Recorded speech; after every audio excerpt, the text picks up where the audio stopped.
pourquoi cet appel pour vous, il est urgent maintenant d'agir? Alors, il est d'autant plus urgent que la Corse a une spécificité évidente, c'est une île. Alors, si ça a d'abord constitué un avantage par des barrières naturelles, avec l'apparition du virus sur l'île, au contraire, avec la phase 3, ça devient un handicap. On peut considérer la Corse comme un bateau à grandeur, à une grande échelle, et du coup, les capacités d'accueil vont être rapidement submergées, encore plus qu'ailleurs. Après, avant de parler des protocoles thérapeutiques, il faut toujours insister sur le fait que le meilleur traitement, ça reste le confinement total de la population, parce que vous avez vu cette courbe exponentielle qui continue à monter. Il faut absolument que la courbe s'aplatisse dans le temps pour que les gens ne soient pas tous malades en même temps, et ça, il faut le dire, le redire tous les jours à tout le monde et tout le temps.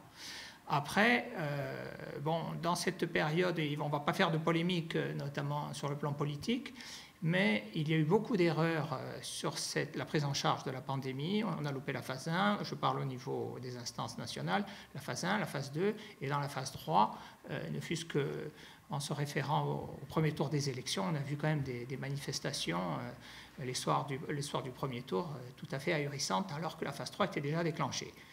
Dans ce cadre-là, est apparu un premier essai thérapeutique qui semble donner des résultats.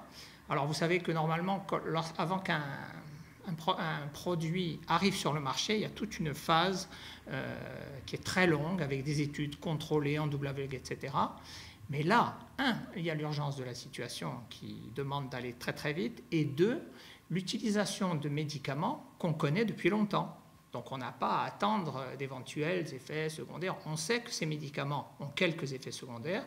Ils demandent des précautions d'emploi, notamment sur le plan cardiaque, qui seraient prises avec un bilan cardiaque notamment, et bien sûr l'accord des patients. Et ensuite, nous, ce qu'on voudrait, c'est que puisqu'il y a un essai ouvert, que la Corse puisse participer de façon élargie, puisqu'on est une zone forte, on est la région avec la plus forte proportion de patients atteints, et donc pouvoir réaliser des tests de façon beaucoup plus large qu'actuellement. Tester pour après soigner avec ce protocole du professeur Raoult, vous demandez cette autorisation temporaire. Mais si elle ne vous est pas donnée, est-ce que vous êtes prêt à faire comme justement les équipes du professeur Raoult et dire aux médecins libéraux de la Haute-Corse comme de la Corse du Sud, eh bien allez-y, on se passe l'autorisation temporaire, il faut prescrire ce médicament? Alors, l'ordre c'est pas l'ordre de dire il faut prescrire. Il y a l'autorité, ce qu'on veut, c'est que l'autorité sanitaire, la HAS, l'autorité sanitaire de santé, puisse dégager cette autorisation temporaire d'utilisation. Mais il est évident, il faudra que ça soit avec des règles, et notamment une prescription initiale, comme je vous ai dit, avec un bilan préalable.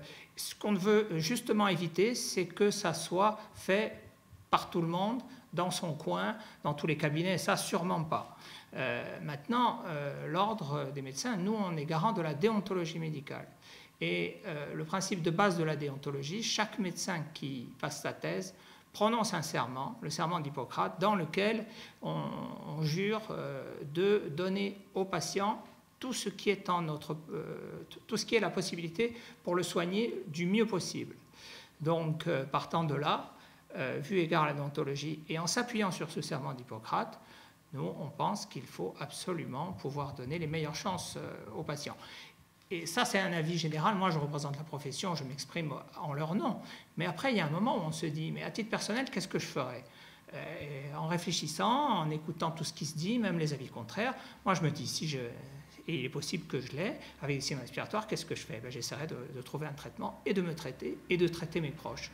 À ce moment-là, si moi je le décide pour moi, et je le pense sincèrement, je pense qu'il faut qu'il soit accessible à tous et à toutes. Pour être concret, vous n'irez pas, vous, en tant qu'ordre des médecins, au-delà de l'absence d'autorisation, mais vous dites que les médecins sont libres par rapport à ce serment d'Hippocrate, et si ils sont persuadés qu'il faut qu'ils donnent à leurs patients ce traitement, eh bien qu'ils le fassent. C'est ça que vous dites? Il faut qu'ils le fassent dans le cadre d'un essai thérapeutique, sous l'égide d'une autorité. Il ne faut surtout pas qu'ils le fassent dans leur coin, dans leur cabinet. C'est pour qu'ils ne le fassent pas dans leur cabinet. Et d'ailleurs, ces produits, d'après ce que je sais, ne sont plus disponibles actuellement en pharmacie, parce que, bon, voilà, ils n'y sont plus. Je ne sais pas pourquoi actuellement, donc il est très difficile de s'en procurer, mais justement, on sait que des gros stocks ont été pratiqués. Nous, ce qu'on veut, c'est pouvoir participer à un essai ouvert. Et voilà, on ne veut pas justement que des praticiens le fassent dans leur coin et que les gens viennent réclamer ça ou aller à la pharmacie réclamer de la nivaquine ou du plaquenil de façon tout à fait individuelle. C'est ça qu'on ne veut pas.